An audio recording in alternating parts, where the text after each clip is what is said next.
इंजीर की कुछ कलमें लगाई हैं।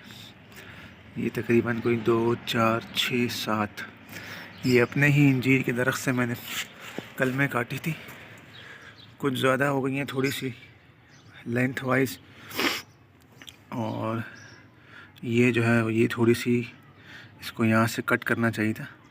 खैर बहरहाल अब तो लगा लिए, उम्मीद करते हैं अल्लाह पाक इससे अच्छा रिज़ल्ट देगा और इसको मैं आगे ग्रो करूँगा, बढ़ाऊँगा अपने इलाके में जहाँ कहीं ज़रूरत होगी तो।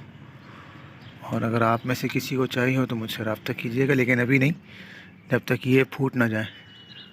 और इनको भी लगाए हुए मेरे ख्याल में 3 से 4 दिन हुए, तो एक्सपेक्टेड है कि 10-15 दिन और लगेंगे, तो फिर ये इंशाअल्लाह ताला ग्रो कर जाएंगे।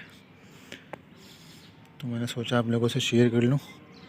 ठीक है, मिलते हैं एक और नई वीडियो में, तब तक के लिए अल्लाह हाफ़िज़।